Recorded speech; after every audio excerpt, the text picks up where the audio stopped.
a young man in his 20s, and he fell in love with this young woman.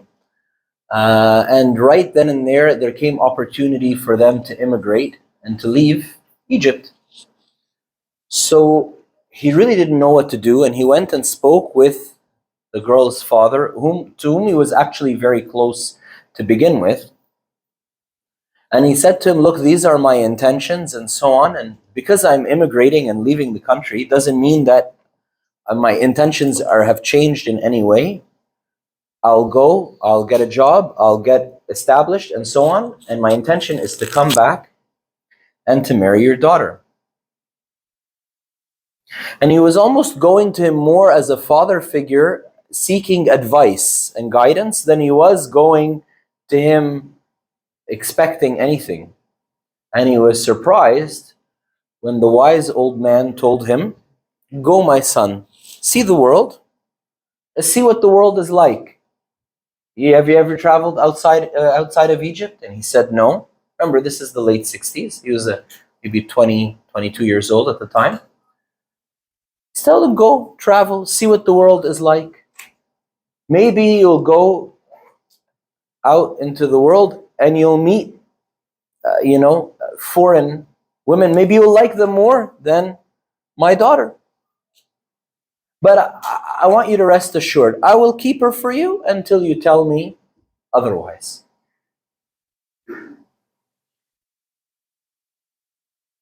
He was so touched and so moved by the honor and the respect that wise old man had for him, that he went and he stuck true to his word.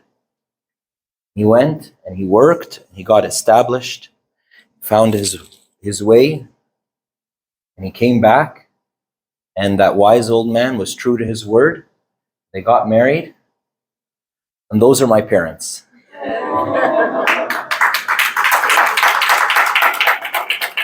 So I met the most amazing person I've ever known in the whole wide world. And it took me about 4 months of arm wrestling with God to get the green light from my Heavenly Father. And so happened that she was also an ocean away. And when I got the green light from my Heavenly Father, I went to meet her. Shortly before I knew, she had 3 months of mission and service and so on planned.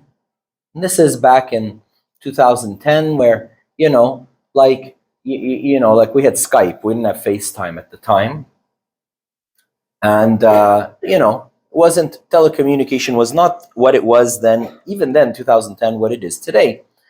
And I timed it just before she was leaving. And I sat her down and I told her, look, I've prayed, I've thought, and so on, and you're the person for me. I've had a few months to sort this out with God. Now you have a few months of travel planned. Go, it's going to be hard for us to keep in touch. I won't be in the picture. It'll be good. If I'm always calling you and so on, right? Then that gets your emotions going. Go, pray, ask, seek, discern the will of God. And when you come back, let me know.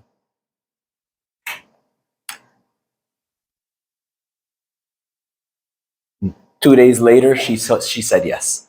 And that's my wife, right?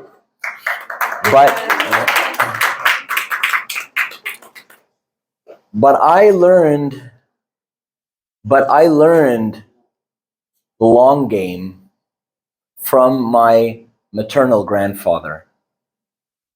I learned the long game from Bibo, my maternal grandfather, from Giddo Wahid. And God, and we referenced this earlier, but I said I'd speak about it today and now. God plays the long game. Very, very, very occasionally, God causes instant change. A handful of times in somebody's life, if they've been extremely alert to the working of God in their lives, maybe they will recognize that God caused an immediate and sudden change in their life or the lives of others. But the rest of the time, the other 99.9% of the time, God plays the long game. God, we were talking earlier and saying that his unit of measure is not in seconds or minutes or hours or days or weeks or months, but his unit of measure seems to be in years and decades, right? I was meeting with one of our catechumens, and like just, introducing him to the concept of maybe, you'd like to join the church and get baptized. So we met up for coffee one day. Right after that, this is before we had a church property, I was going to view this old mansion in Toronto in a very central location as a potential property for the church. So he said to me, can I come? So we went to go see this beautiful, beautiful, archaic old mansion, heritage listed property, which is a disaster if you know anything about real estate and so on. And all of this, it was a large property, but all the rooms were small and segmented. And it was like, and it's heritage listed. So you need to know what's heritage listed, because something is heritage listed, you can't demolish that. But it's not the whole building. It's like, it's going to be parts of it. It's going to be this stained glass window, this arch, this whatever. So we're viewing the property, and like at this time we'd really gotten desperate and fed up of renting and so on in any event. And it was $8.9 million. And this was back in 2013 or 2014, right? And so I said to him, it's $8.9 million. Like, even if we could come up with a down payment to buy this, like, how long will it take us to pay that off? And he looked at me, he's like, aren't you Orthodox? I'm like, yeah. He goes, he's Pentecostal, right? He's like, the Pentecostal church was like started in like the mid 20th century, You're 2,000 years old. What's a 25-year mortgage to you, It's like, you're 2,000 years old. Like, what's 25 years? What's 50 years, right? Who cares, right? It's no big deal.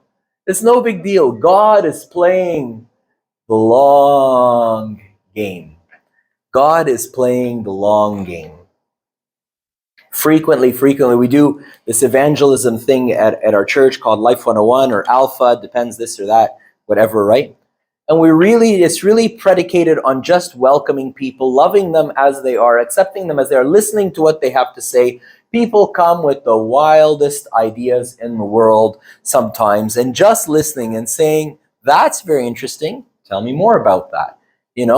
Where did you hear that? I'd love to read about that. Let me, they give you something to read, maybe then you can give them something to read. It's all this based on this idea that people will be willing to listen if they feel that they themselves have been heard. You got to listen to earn the right to talk, right? It's kind of built on that. In any event, in the training for this, the people who kind of crafted it say, after this session, you can break out into small groups, after you do this for like 2 months. And some people will be in a small group for, 3 months or 6 months or a year. And in it, they said, the training, the trainer was saying, like, somebody was in my small group for 6 years before they actually finally became Christian. Well, we had somebody who did Life 101 and was kind of like in relationship with the church, in and out and so on, for 7 years before she finally took the plunge, literally and metaphorically, and became, Christian and Orthodox and was baptized. And so God plays the long game, and we come to him with all kinds of weird and wacky ideas. We come to him with all kinds of expectations and so on. One day I was just doing my quiet time, minding my own business, and God comes knocking at my door. I was reading, in my own readings, I was just sequentially reading. I got to John 11, Lazarus, right? And I felt like God was asking. I didn't hear a voice or see a vision, but I just felt like God was asking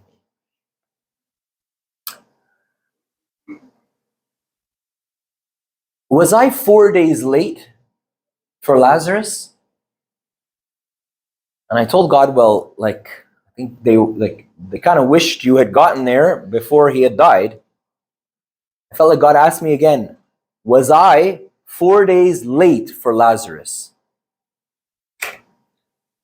Or was their expectation 4 days early?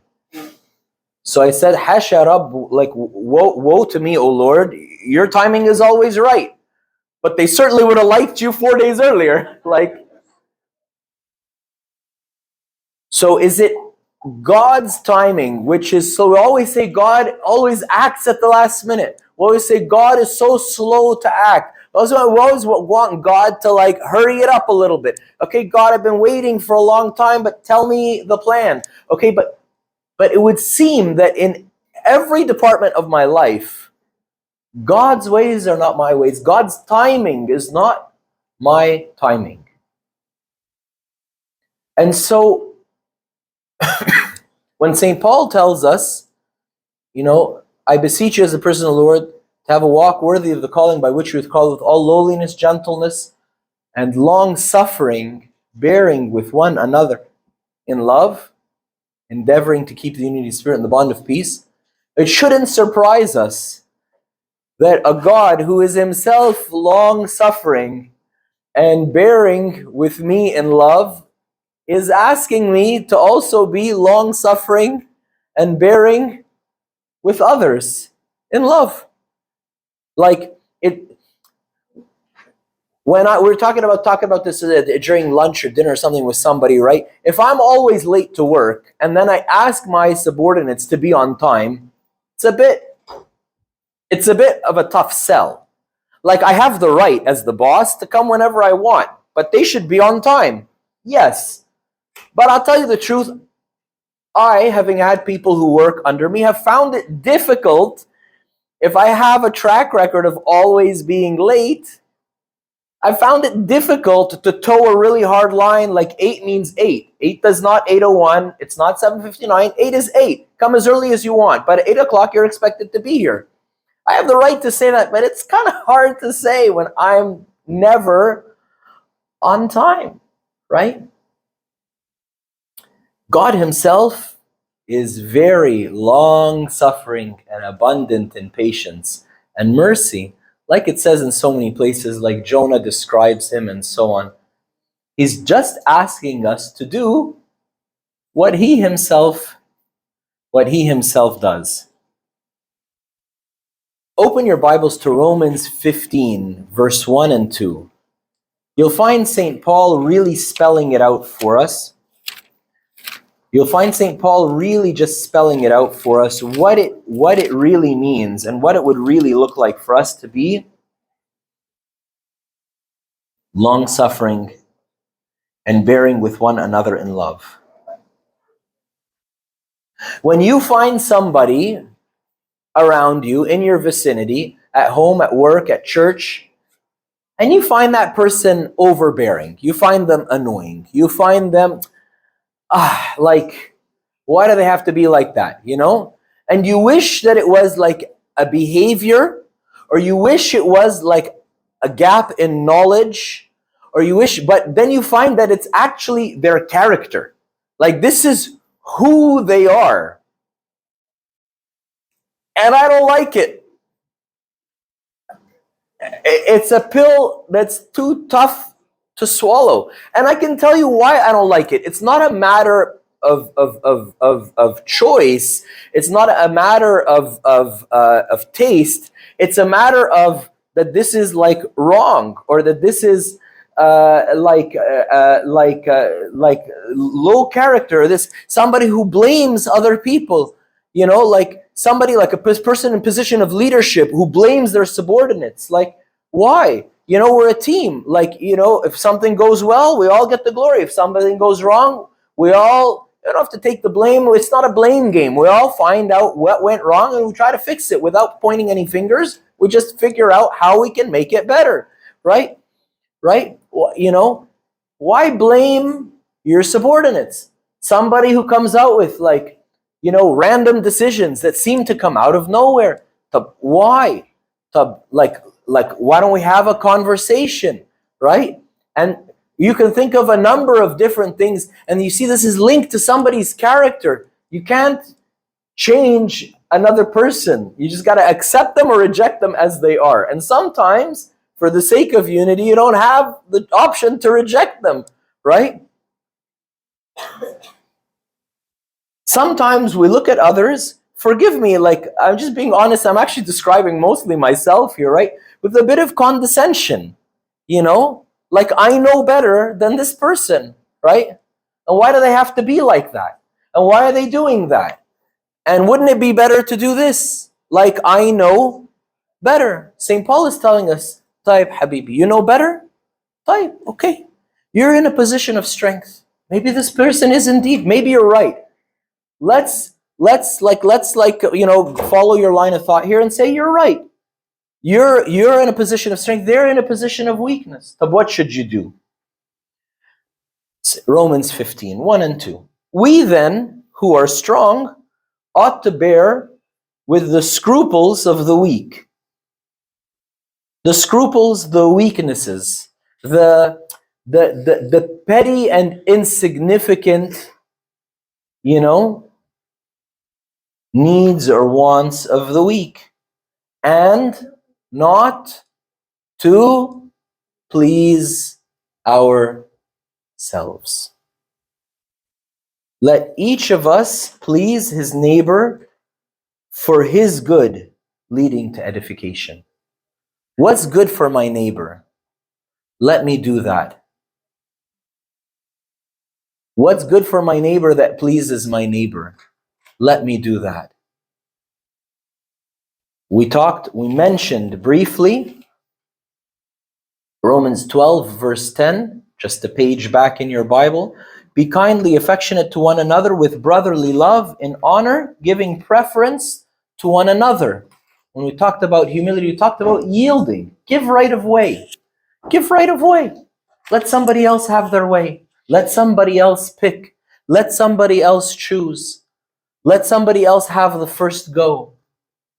I don't always have to be the first, right? St. Paul is telling us, in the same vein, let each of us please his neighbor for his good, leading to edification. Somebody open for us 1 Corinthians 13, the chapter of love, verse 7. Tell me when you've got it. Somebody else open for us Galatians chapter 6, verse 2. Let me know when you've got it. You've got 1 Corinthians 13? Thank you, Lucy Hassan. Bears all things, believes all things, hopes all things, endures all things.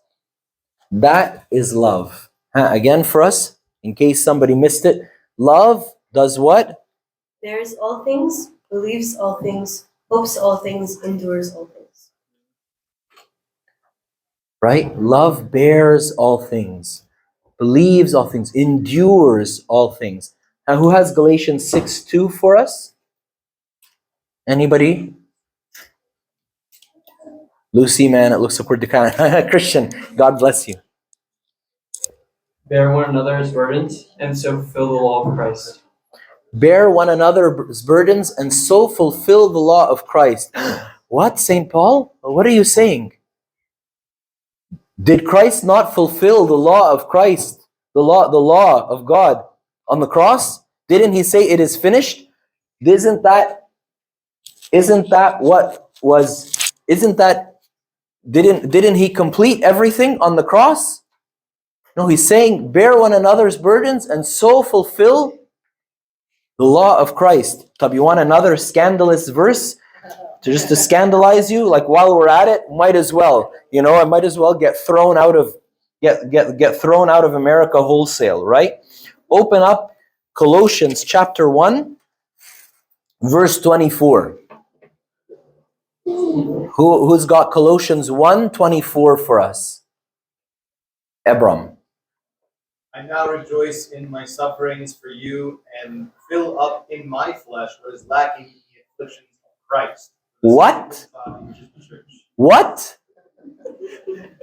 Like, Jesus, you were crucified, you were scourged 40 minus 1 times, you got the nails and the crown of thorns and the spear in your side, you got spat in your face, you were crucified naked for all to see, shamed and humiliated before the whole world, ridiculed before everybody, and then you died. But it seems, in St. Paul's opinion, that something was lacking, like something was not enough. I now rejoice in my sufferings for you and fill up in my flesh what is lacking in the afflictions of Christ. Like Christ suffered, but not enough. فأنا بقى أكمله يعني, right? Let me top it up for you, Jesus, because it wasn't enough. Isn't that what he's saying? Is that what he's saying? No. Silly Abuna. No, you're right. It is what he's saying. It is what he's saying. Jesus suffered for us, yes, so that we would never have to suffer again, right? When you became Christian, all your sufferings disappeared, right? St. George, when you became Christian, no more suffering, right? Snap your fingers and it all went away. 7 years in paradise in the dungeon, right? Right? No, of course not. Silly Abuna, right? When you were crushed on the Himbazine, and when you this and when you that, and tortured and martyred and died 3 times, and Christ brought you back to life. You know? Huh? No more suffering? No. No, St. Paul is telling us that I rejoice in my sufferings for you, not I curse you because, yes, I love you as a church of Colossae and Laodicea. I love you very much and everything. But why do you have to be such a pain in my side? Why do you have to be such a thorn? Why do you have to this? And why do you have to that? And is that what he's saying? No, he's saying, yes, I suffer for you. Yes, indeed. Yes, indeed. I come to you by great suffering. Yes, but I rejoice in my sufferings. This is the most beautiful thing. The first time I ever heard this expression, this little boy, I was walking into church carrying a million things. I was visiting in another church. I don't know why I was carrying a million things. This little 4 or 5 year old boy ran up to me and grabbed the stuff from me and said, Abuna, Abuna, let me take it from you. He says to me in Arabic, right? Must have newly come to Canada or whatever. And anyhow, I was really, stuff was going to fall, so I gave him some stuff to carry with me. And I told him, sorry, Habibi, ta'abtak ma'ay. I said to him, I've troubled you with me. And he answered me, and it's a very common expression. It was the first time I had ever heard it. And to hear it from a child was like the sweetest thing I've ever in my life. He said to me, ta'abak raha ya Abuna.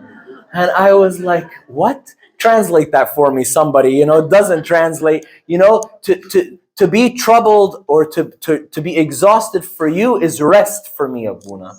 I was like, it was so sweet. And I thought to myself, this is how to respond to God. Not my endless grumbling and complaining. Can I share with you? I highlighted this.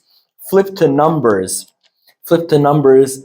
I have a little message, little note written to myself in the margin here. Numbers 16, I believe, 15. Where is it? Is it Numbers? It must be Numbers. Numbers. I thought it is. It's not Deuteronomy. Numbers. Really, Numbers 11? Numbers 11. Numbers 11, verses 10 to 15. The people complain about Moses, and they complain about God. And God sends fire and scorches some of them. And they say, we remember the fish which we ate freely in Egypt, and the cucumbers and the melons and the leeks and the onions and the garlic. Ya aini, ya aini. كنتوا بتاكلوا تراب, right? كنتوا بتاكلوا زلط يا جماعة. You didn't have anything to eat in Egypt. You were slaves. We remember the melons and the leeks and the onions and the garlic. Oh, and they complain. And our whole being is dried up. There is nothing at all except this worthless manna before our eyes. Ya Rabbi. There is nothing except this manna before our eyes. Moses hears all of this and he is furious. And he goes to God and he tells God, so Moses said to the Lord, why have you afflicted your servant? Why have I not found favor in your sight? And why have you laid the burden of all of these people on me? Did I conceive all these people? Did I give birth to these people? Did I conceive them? No. Did I want these people? No. They're your people. Why did you give them to me? Moses is saying, these are your people. How did I get tangled up in this mess? Right? Moses is tired. He's fed up. He's fed up of these people. That you give them bread, they complain. You give them quails, they complain. You give them this, whatever you do, they complain. Poor Moses.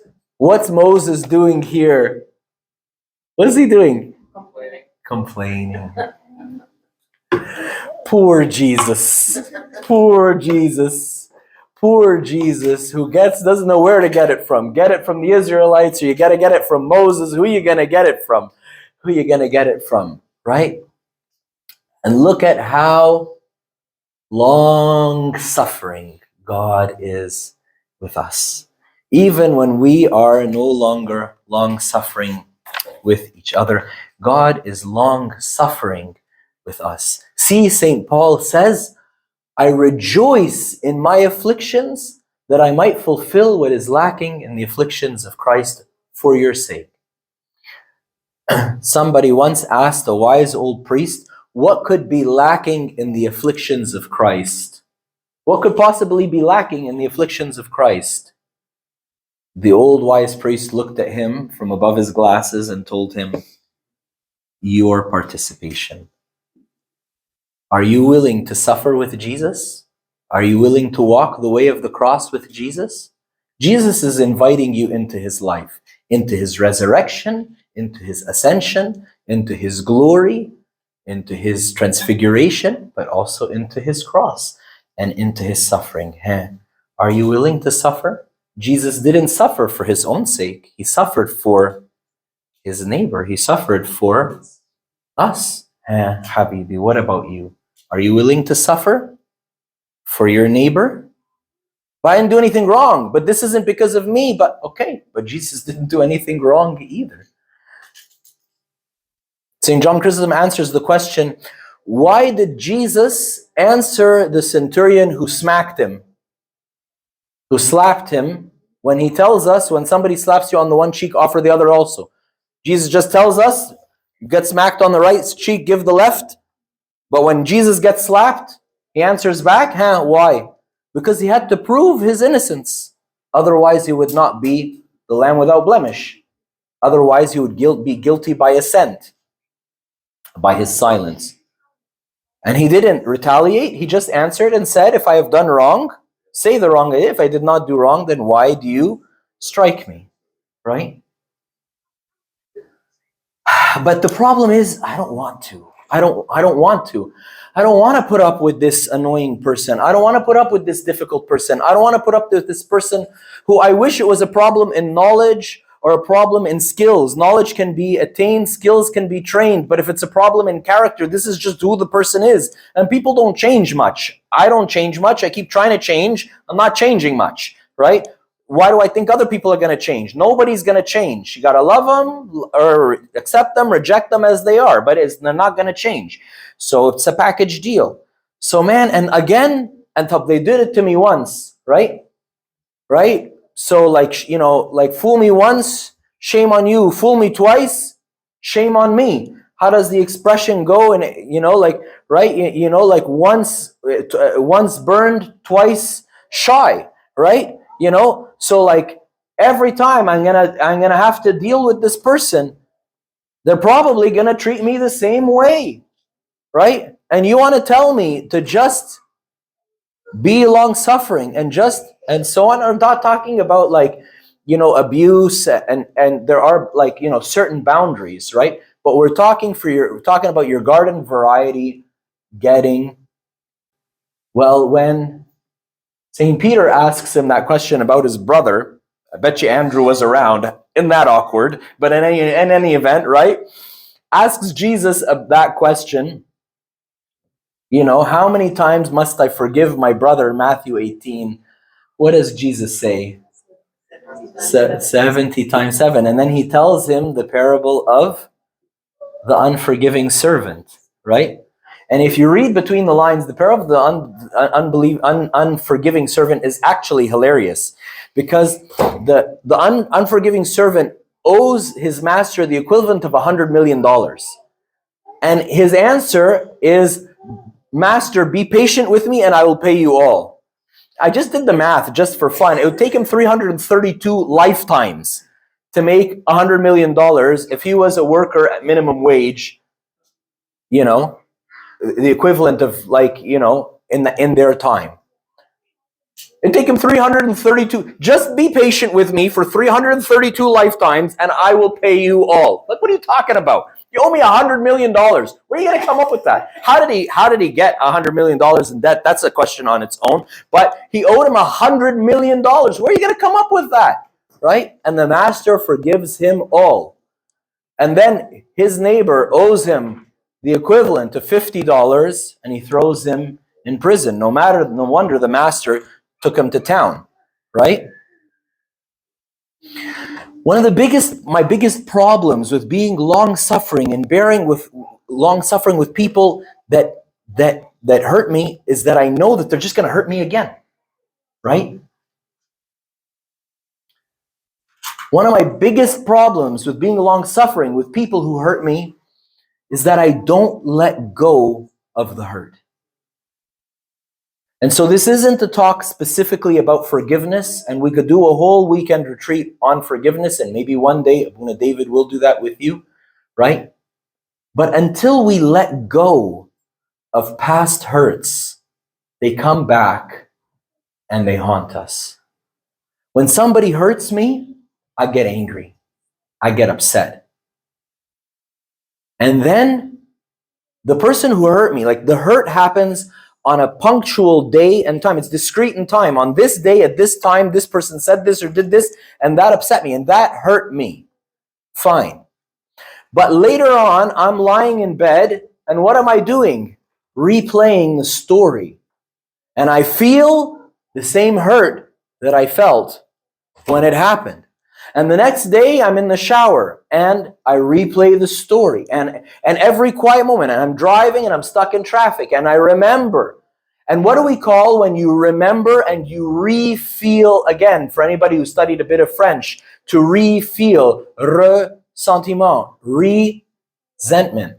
And the anger turns into resentment. And the resentment turns into bitterness. And the bitterness turns into cynicism that we were talking about in our discussion, where I become disbelieving. Nothing good can come from that person. That's the end result.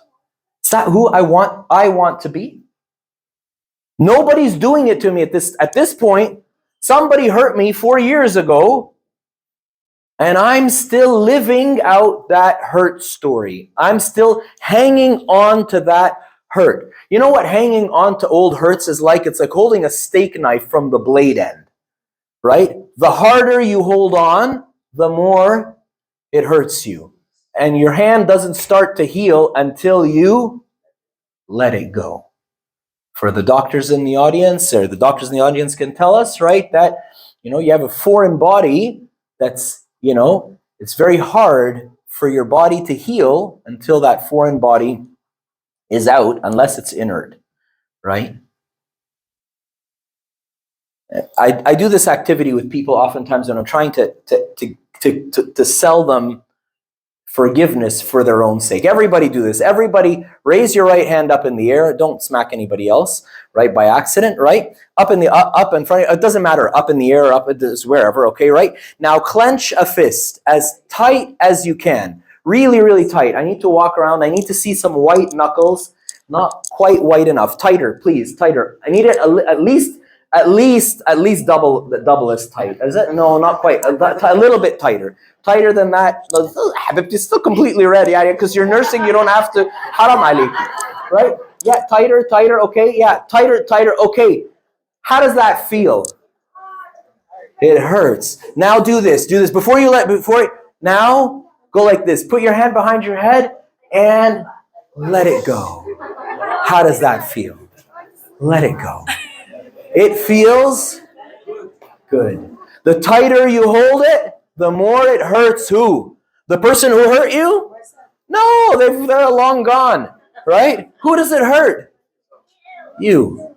Anyways, forgiveness is the greatest gift God has given us as a humanity. I have this discussion with people who are atheists. I haven't told you anything religious about forgiveness. This is all just, spiritual anthropology. This is all just the human condition. When we hold on to past hurts, they continue to hurt us. When we let them go, they stop hurting us.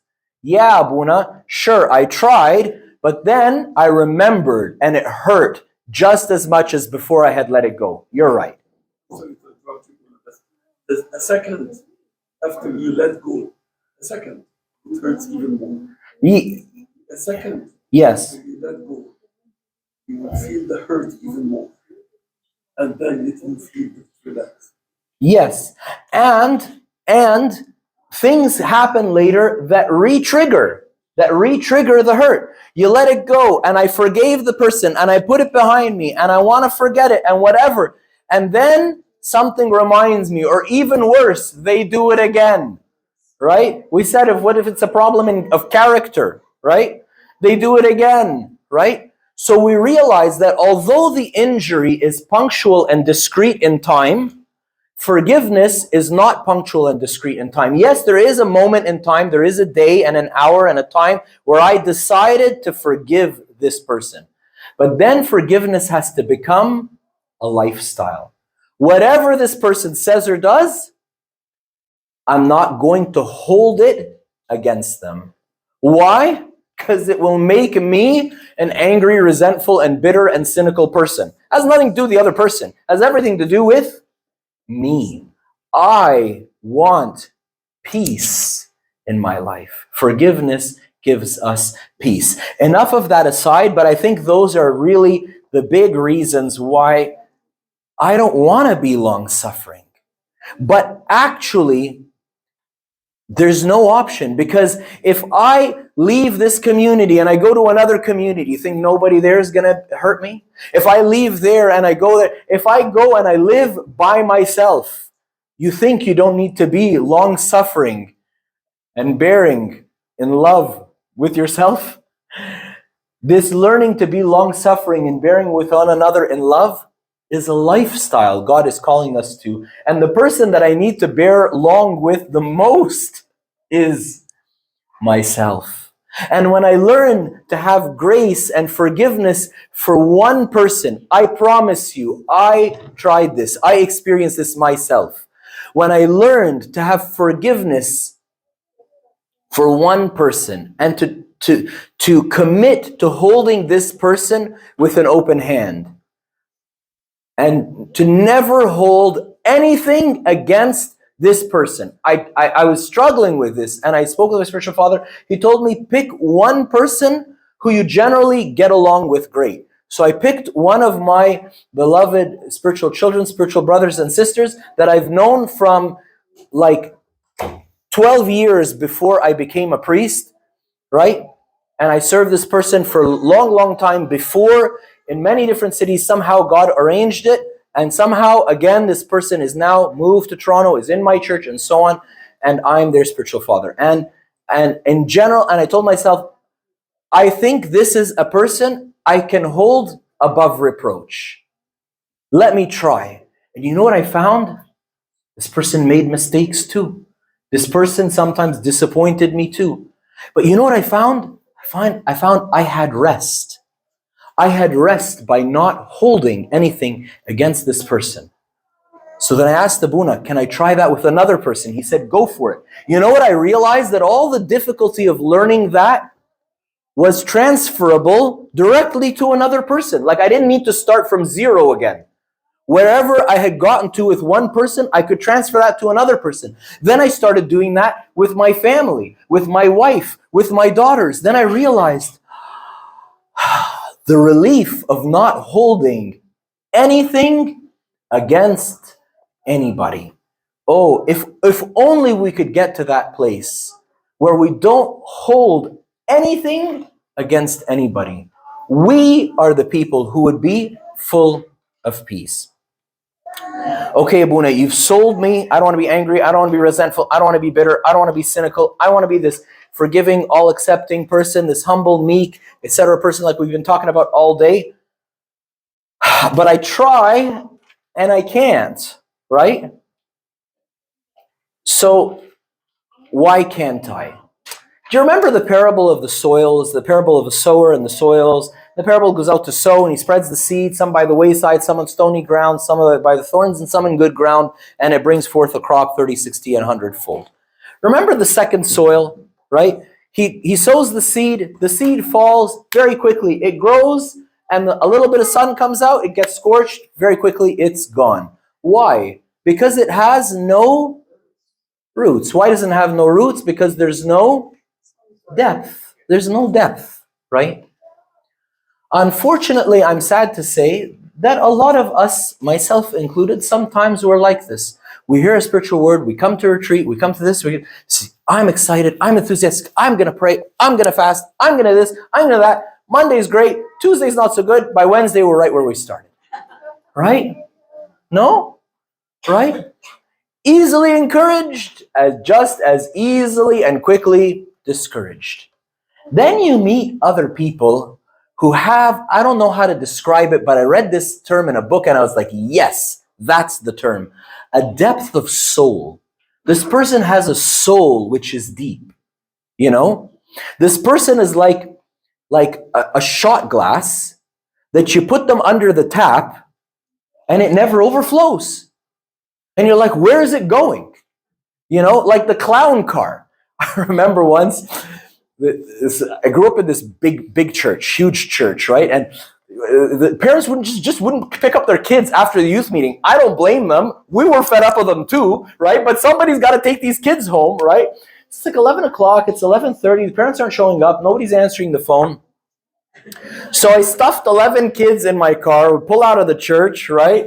And exactly what you imagined happened. Lights and sirens go on. Police pulls us over. He's like, okay, he's like looking with his, it's like 11:30 o'clock at night on a Friday night. He's looking inside the car with his flashlight. He's like, he can't count the number of eyes he could reflecting. You know, it's like, how many people are in this car? He's like, everybody out, let's go, everybody out. So open the car, it's like the clown car. You know, he's like, how? There's 11 of you in the car? I'm like, well, it has 6 seatbelts. He's like, yes, 6, not 11. Wonderful police officer. He sat with them at this ice cream parlor, let me drive 6 of them home, 5 of them home, and then I came back and I got the other 5, doing the math, it's getting late, right? And, right? Some people are like that clown car, you know? You just keep, they have a depth of soul. They have, right? What gives us that deep soil? You know what it is? At least in our Orthodox practice, it's asceticism. It's when you stand to pray, and the moment I stand, all of a sudden I need to pee. This is like magic. I don't know what it is. My bladder is activated by prayer, you know? Right? You know, the moment I stand to pray, it's like I need to, like I don't understand why, you know? Right? And if I go to the washroom before I go to pray, there's nothing. I could stand there for half an hour, right? With stage fright, right? I go stand and pray, all of a sudden, right? Then my feet hurt. Then I'm bored.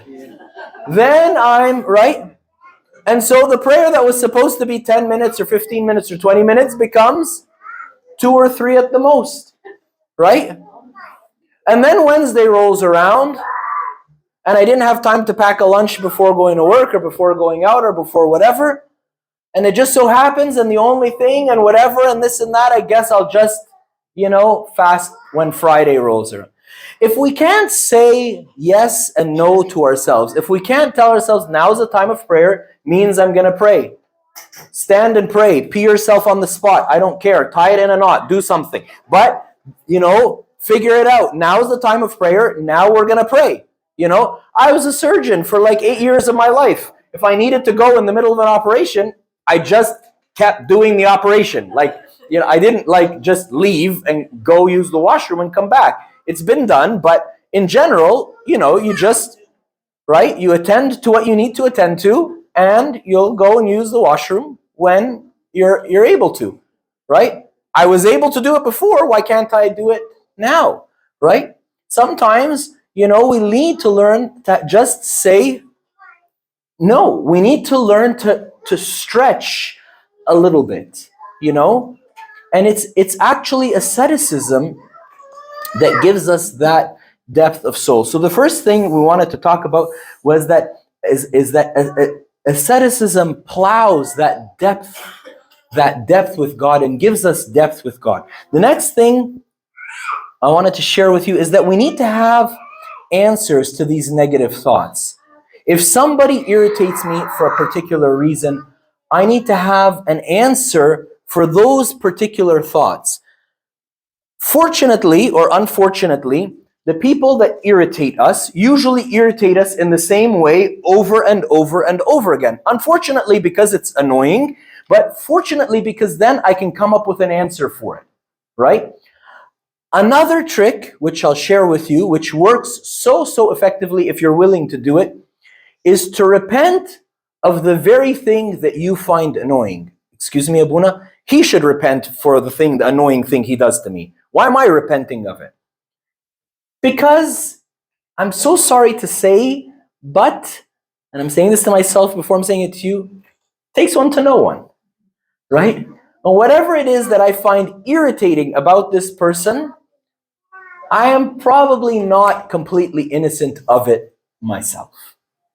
If I had reached my complete childhood innocence pre-fall, before the fall of Adam and Eve, in that very thing, I would not even recognize it. I've met living saints. And I could tell you stories, but the night is moving on, so I won't. So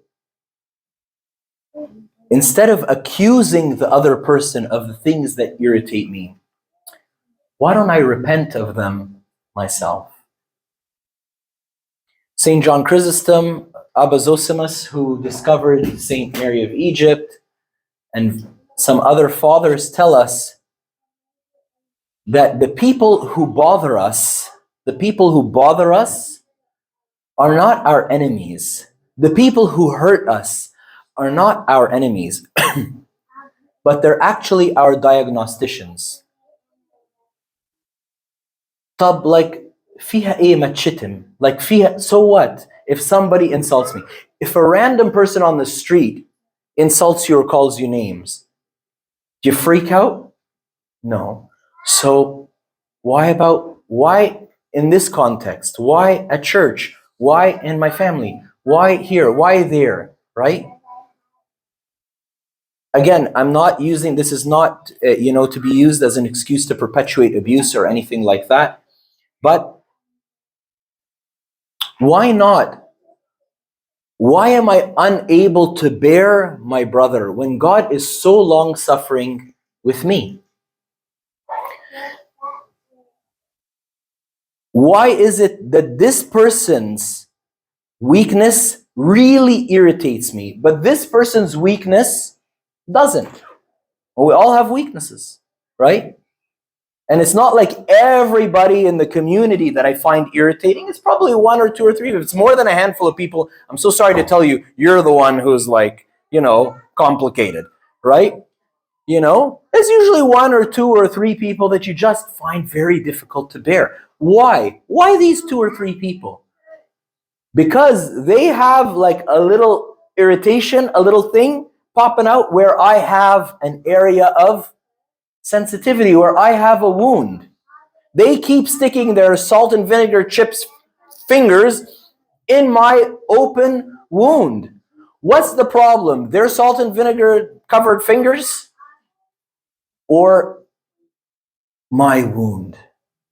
Maybe God has allowed me this person in my direct vicinity to help me to see my wound. Why? So God can ridicule me with? No. so then I could take my wound to the divine physician and tell him, Lord, heal me. You can read a lot more about that, but I'll stop there on that thought and just mention another couple of things very quickly. But you can read so much more about that if you want.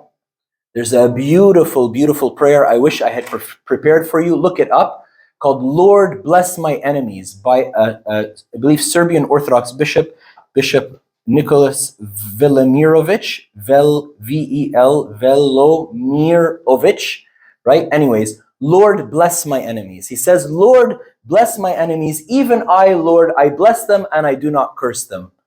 My enemies have made me hate this life and all that is in it, and to wish for the kingdom of heaven and to long for paradise. My friends have made me love this life and forget the kingdom and forget that which is to come.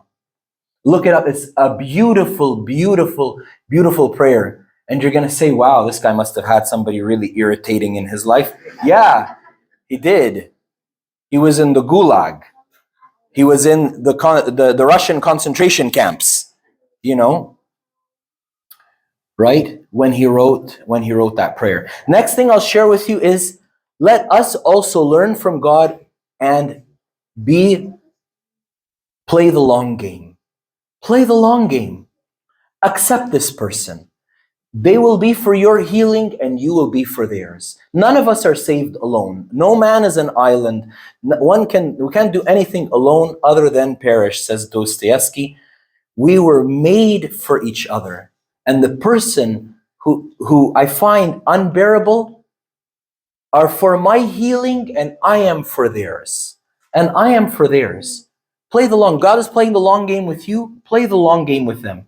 And the last thing I'll share with you is to enjoy the ride. Try not to endure the ride. Try to enjoy the ride. I'll share one last thought with you. One of my closest friends in medical school said this. It's so full of wisdom. He said to me, you know, unless you play with snow, it's just a nuisance. You know, it just causes people to slip and fall, break their hips, car accidents, slush, buses running in the streets and splashing you. And like, he goes, it's just a nuisance, you know? And he's right. If you play with it, when you hear there's going to be a snowfall, you're over the moon, because I can go skiing, because I can build a snowman, because I can this and I can that. And if it doesn't snow, you know, they're telling me you guys didn't get a lot of snow this winter, and the kids are so disappointed. Well, that's because they're not the ones shoveling the driveway, right? If you don't play with it, it's a nuisance. If you embrace it, it's a pleasure.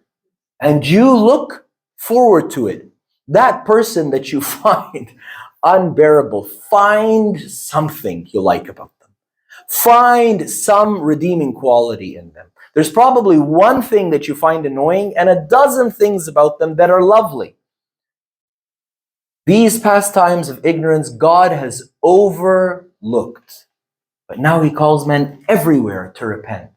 St. Paul says in Acts 17:30, let us do the same. Let us learn in the measure of our ability to overlook the weaknesses of our brothers and sisters, but to find in them some redeeming, something I wish to learn from this person. And every time I see them, to learn that from them. And there's a beautiful story about St. Macarius doing that, but again, for the sake of time. Last story, Ibrahim al-Gohari lived in the 1800s? 1800s? 1800s? Late 1800s, early 19. A bunch of the beggars, they all knew him to be very generous. A bunch of the beggars were talking to each other, and one of them said, every time I ask him, he gives me a coin. Every time I ask him, he gives me a coin. The other beggars told him, no, dude, like if you ask him twice in the same day, he's not going to give you, like once a day. And he told them, I bet you every time I ask him, he'll give me. So he went and he met him just outside his house, and he said, you know, penny for the poor. So he gave him a coin, right? And you may or may not know the story. And he went and he ran around the corner and he met him at the next, block, penny for the poor, and he gave him a coin. And he met him at the next thing and this and that and so on. And he met him, right? The 18th time goes penny for the poor, right? And Ibrahim Gohari gave him. And he told him, La ba. Like 18 times. It's impossible that you think I'm a different person. Like, you know, once, twice. I think I've seen this guy before. Was it today? Was it yesterday? But this was 18 times in like, you know, in a day. Come on now, right? And he smiled at him and told him, if you asked me a 19th time, I would give you, right?